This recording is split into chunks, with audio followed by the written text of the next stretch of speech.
When it comes to classic cars, India has one of the richest and most varied heritage of cars you can find anywhere else in the world. And that sort of love for cars came before the war, before the Second World War, with the Maharajas lapping up a whole bunch of classic Rolls Royces, classic Daimlers, and some unknown brands too, and making absolutely extravagant automobiles. And that love for cars continued through and through, even after the war, even after independence, with some absolutely phenomenal classic cars coming into the country, and they still are loved and completely spoilt by the owners. And we had a celebration at the show, which is probably the greatest classic car show in the country, undoubtedly. It's time for the 2019 edition of the Cartier Concours, the Elegance. We're at Jaipur in an absolutely stunning setting. So let's see what's on offer this year, because there are some absolute beauties behind me on the lawn there. The Cartier Concours, the Elegance is now 10 years old, and this is the 6th running of the prestigious car show in India. The show has always showcased the best classic and vintage cars in India, and this year was no less. Making its way to the city of palaces or the Pink City, Jaipur, the 2019 Cartier Concours, the Elegance was held at the magnificent Rambagh Palace. The classes, as always, were split into pre-war and post-war categories, with each of these categories further divided into European and American classes. Other classes for cars included the pre-war Rolls-Royce category, the Roadster category, and the Indian Heritage class that has been rather popular with owners in the recent past. And then there were 3 special classes for this year: the pre-war Transportation class, the Sports Car class, and the Thunderbird class. First up, let's have a look at the pre-war Transportation category.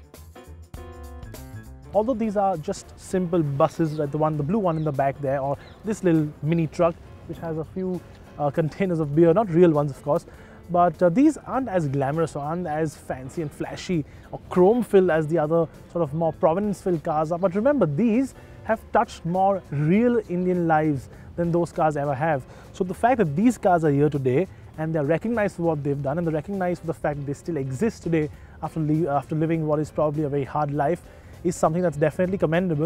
And a lot of judges have said exactly the same. It's quite a cool class to have at the Cartier show, and there are 6 entries this time, and we are sure that there'll be more in the future. Cyrus, I've tried to always try and find something which can be saved in terms of our automotive heritage, and I have been able to find that we have not been giving enough this thing to the normal transport, especially transport which was coach built in India with Indian craftsmen in Indian styling.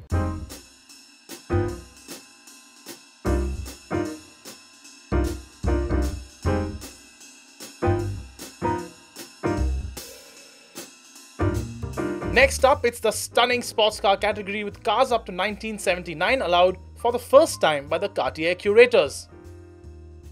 Now, even if these 2 cars didn't have a badge on them, I wouldn't have to explain what they are. They're quintessential 1970s Ferraris.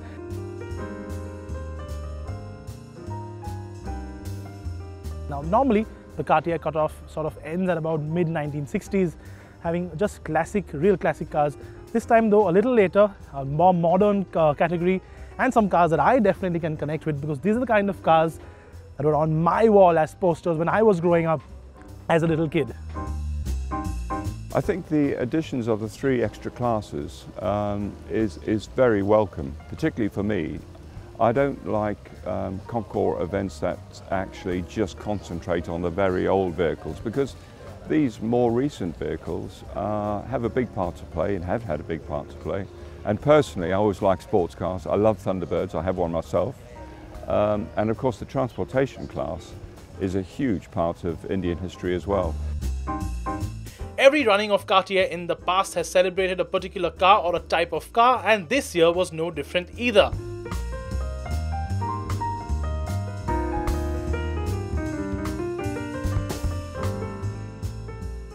This year, the curators decided to have a special class for the 4th Thunderbird, which saw some absolutely fantastic entries.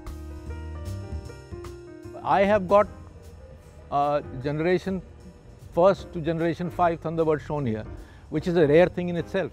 Right. And basically they are all Bollywood cars and Maharaja cars in the end of the day. So the nostalgic value is there in Indian films, if not so in Maharaja's albums.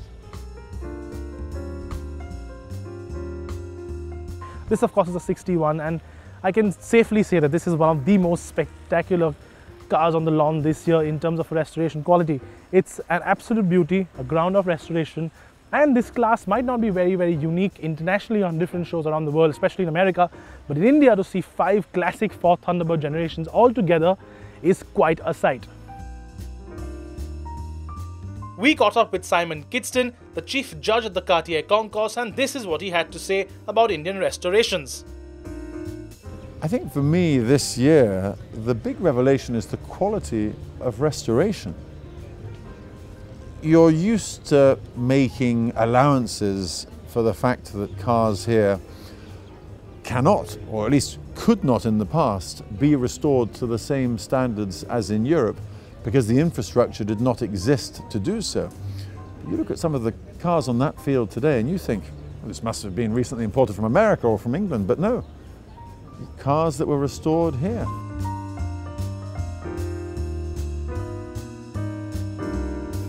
So there are of course a few cars here at Cartier this year that have also been to the Pebble Beach Concours last year and represented India in the Cars of the Raj category. This is one of those cars that actually won that category too. It's a 1935 Rolls-Royce P2 Continental with a gurney nutting streamlined body. It's probably one of the prettiest cars here at the show, and it's massive. The dimensions are huge. The design is absolutely brilliant, 1930s Art Deco to the max. And it's also one of the cars that is in the contenders list for the sort of best of show category. And of course, it's a very strong contender in its own category, which is the pre-war classics in the Rolls-Royce category. Now, we'll see how this does later on, but as a car to behold, as a piece of design, this with its covered arches at the back is absolutely fantastic.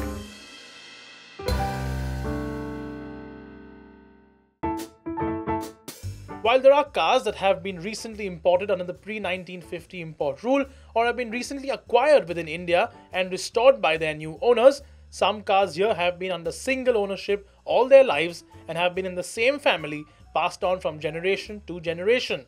And then of course there are those cars that have fabulous stories attached to them, like this 1947 Buick Super 8, which was once owned by none other than Maharani Gayatri Devi herself. And yes, she was known to drive it quite frequently too. Or this Jaguar XK120 that has now been handed down 3 generations as a gift from grandfather to father to the current owner on the occasion of their respective college graduation.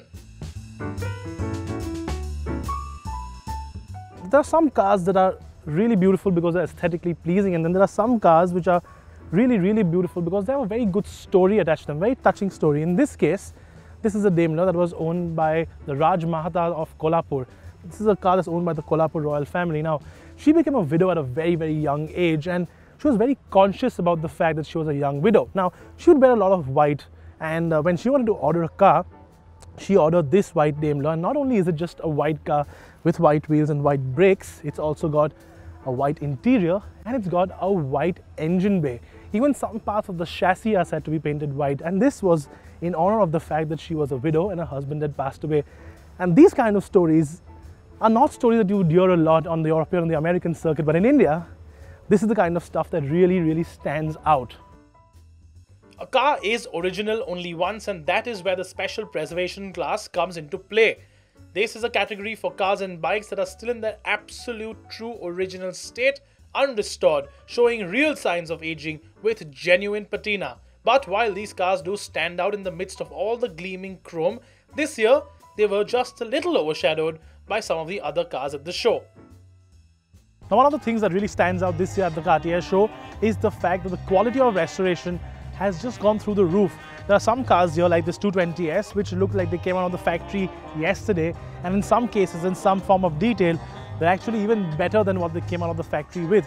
And that's really impressive considering the fact that we do still have issues with importing certain parts into the country, especially with the likes of tires. We also caught up with Sandra Button, one of the female judges at the Cartier Concours and a driving force behind the legendary Pebble Beach Concours in the United States. Interestingly, in the last 10 years, the evolution of the level of restoration in India has honestly astounded me. And this year in particular, at this Cartier Concours, the car quality, the restoration quality, and the sensitivity to what the car was in its day they've come forward so fast in such a short period of time, in 10 years.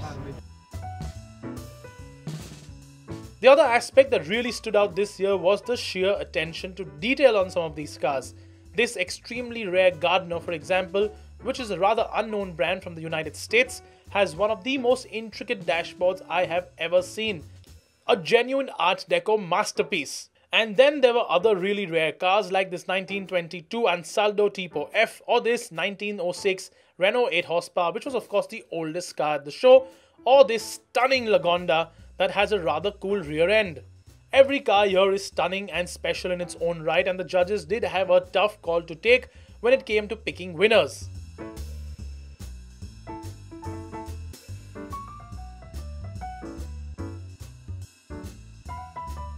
And the big winner of the day was that fabulous Rolls-Royce we showed you earlier.